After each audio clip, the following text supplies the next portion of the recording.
This video is sponsored by V-Guard.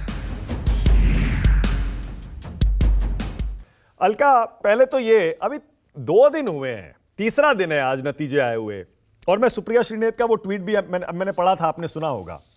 अभी उनको सरकार बनाने दीजिए, मुख्यमंत्री चुनने दीजिए।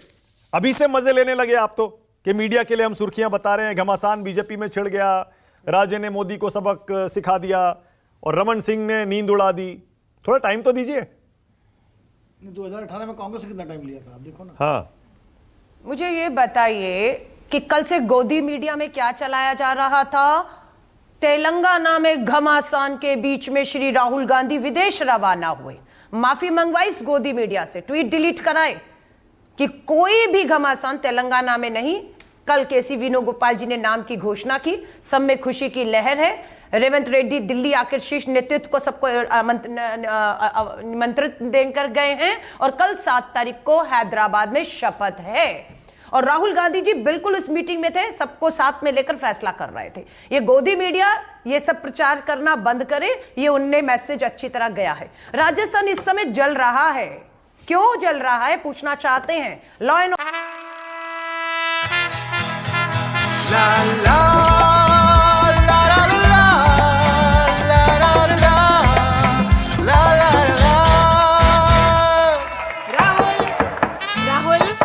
तन के साथ मन को जगाओ वी-गार्ड वाटर हीटर्स के संग। वी-गार्ड ऑर्डर व्यवस्था पूरी तरह चरमरा रही है। इन्हीं के हवा महल जयपुर से जो है 600 मात्र 600 वोटों से, वो भी AIMIM की वजह से वो 600 वोटों से जीत गए हैं। और वहां पर क्या करने लग गए? आज जयपुर की जनता को सलाम करती हूं, झुकाया अपने उस दंगाई विधायक को, माफी मांगी उन्होंने, और आज लेकिन दंगे की आग में चल रहा है। करनी सेना के अध्यक्ष के घर में घुस के हत्या कर दी गई। ये सिर्फ 3 दिन में तो हुआ जब से भाजपा आई। सरकार अपने घर में विधायक को बुलाकर देना नहीं। हाँ? क्या अभी सरकार कहां बनी है? सामयिक सरकार कांग्रेस की है, वहां पर इनको कुछ पता ही नहीं। एक सेकेंड शिवम, नहीं, बीच में मत बोलने दीजिएगा। हाँ। किसकी सरकार बनने जा रही है? अपराधियों को सबको पता है, सिर्फ परिणाम से ही अडानी के हाँ, अपराधियों को पता है क्योंकि डरे हुए हैं वो। अपराधियों को तो पता चलना ही चाहिए।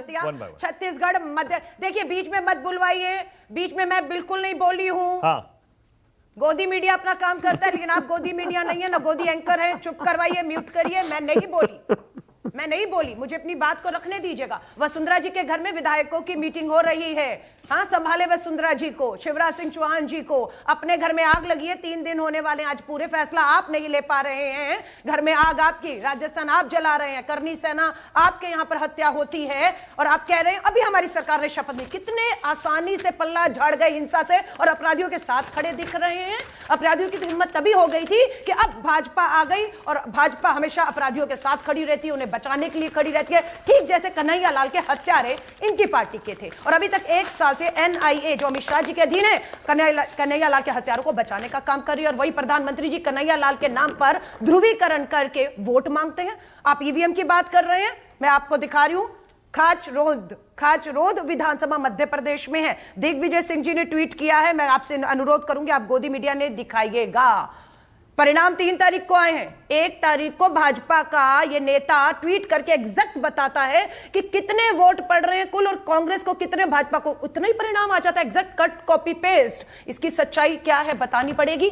लोग कह रहे हैं कि हमने तो आपको वोट दिया, 4 करोड़ 90 लाख से अधिक, यानी कि भाजपा से 10 लाख लोगों ने अधिक हमें चुना है, हमें वोट दिया है। वो कहते हैं हमने तो भाजपा को वोट ही नहीं दिया, हमने तो नरोत्तम मिश्रा मध्य प्रदेश से भाजपा के गृह मंत्री को हरा दिया, हमने फगन जो मंत्री केंद्रीय भेजे थे हमने उसको हरा दिया, हमने 12 मध्य प्रदेश में भाजपा के मंत्रियों को हराया है। पूरी लहर थी, लोग बदलाव चाह रहे थे। क्या ऐसा हो गया कि 10 लाख वोट भाजपा से अधिक पाने के बावजूद भी जो सारे सर्वे जमीनी हकीकत कह रही थी कि कांग्रेस जीत रही है, क्या हुआ? लोकतंत्र का यह सवाल है, 4 करोड़ 90 लाख लोगों का सवाल है, और लोकतंत्र में सवाल उठेंगे। भाजपा इन सवालों से बच नहीं सकती है। हम इस लड़ाई को लोकतंत्र की लड़ते आए हैं, लड़ेंगे। परिणाम स्वीकार कर लिया हमने। हम आगे बढ़ गए। कमलनाथ जी के शिवराज चौहान जी के घर पे जाकर बधाई देकर आए नहीं आए, पता नहीं वो मुख्यमंत्री बनेंगे नहीं, पता नहीं वसुंधरा राजे जी अब क्या करने वाले हैं। अंदर से सिर्फ यही चल रहा है कि वसुंधरा राजे जी को नहीं बनाया, वो अपने 30 विधायकों की जो ताकत दिखा गई अपने घर में डिनर पार्टी में, अगर वो कहीं और चले गए तो क्या होगा। ये अंदर की ओके, शिवम त्यागी जवाब दे रहे हैं आपका। शिवम, आपकी बारी है। गोदी मीडिया के शिवम बोलिए। शिवम त्यागी परोस रहे हैं।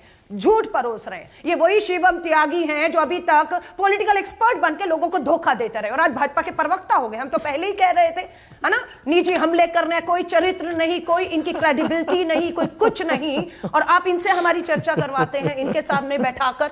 आज थोड़ा सा बोलना शुरू नहीं किया, बौखला गए, कितना बौखलाए, लेकिन जो सच्चाइयां आज हैं उसमें जवाब तो जनता मांगती है। वन सेकंड देखिए, एक नंबर 1 शिवम त्यागी को बीजेपी ने प्रवक्ता बनाया है, और अगर भारतीय जनता पार्टी किसी डिबेट में हिस्सा लेने के लिए अपने किसी प्रवक्ता को भेजती है, वो हमारी चॉइस नहीं है। जैसे आपको आपकी पार्टी ने भेजा है, बीजेपी ने शिवम त्यागी को भेजा है। और दूसरी बात, अब वो प्रवक्ता बन चुके हैं, बेनकाब हुआ है जो अभी तक दुनिया। सुनिए ना, मैं क्या कह रहा हूं, हल्का सुनिए ना, अब आगे बढ़ जाते हैं ना, इस बात को स्वीकार कर लेते हैं कि बीजेपी ने शिवम त्यागी को प्रवक्ता बना दिया। अब वो बीजेपी का पक्ष रखते हैं, बुलवाया जाता है और वो पैसे देकर बोल रहे थे, अब उसको स्वीकार करके आगे बढ़ जाते हैं। चलिए शिवम त्यागी, आपकी बारी है। प्रवक्ता पर ओके शिवम, बोल मानक जी, ओके शिवम, ना मैंने आपको गोदी कहा और ना उन्हें कुछ कहा, लेकिन अगर जिगर की जगह जिगर और दम बराबर है और कांग्रेस के कार्यकर्ता बराबर है तो सुन के जाना आप जरा फुर्सत से। पहला हल्का आपकी बारी है, बोलिए।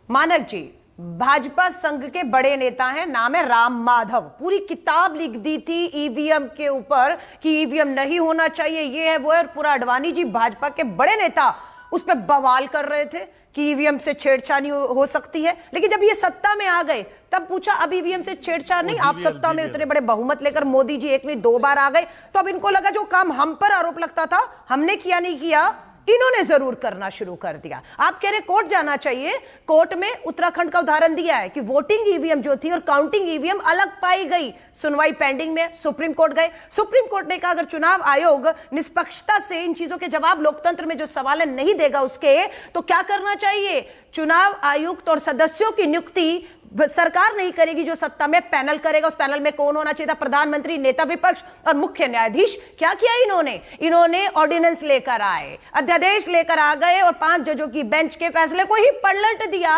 कि नहीं, मुख्य न्यायाधीश नहीं होंगे फैसले में, 2 लोग सत्ता के होंगे और 1 विपक्ष का होगा। अब आप देख लीजिए, अब इसीलिए तो हम कह रहे हैं लोकतंत्र की हत्या, संविधान की हत्या, संवैधानिक जो हमारी संस्थाएं हैं उसका दुरुपयोग करके, दबाव देकर, लालच देकर आप ऐसे लोगों को संवैधानिक पद पे बिठा रहे हैं जो आपके मुताबिक सब दें। मैं पूछना चाहती हूं, एक 199 सीटें मध्य प्रदेश में जब बैलेट जो हमारा वो है पोस्टल बैलेट आया, तो पोस्टल बैलेट कौन है, सरकारी कर्मचारी है, वोट कर रहा है, बैलेट खुला, 199 सीटों पर 51% वोट लेकर हम आ गए थे। तो जब बैलेट पे हुआ कांग्रेस आगे है, 51% वोट से 199 सीटों पे लीड थी। जैसे ही ईवीएम खुलना शुरू होता है, वही कह रहे हैं ना, फिर आप जीत गए वो हार गए। अरे आटे में नमक, नमक में आटे में फर्क होता है।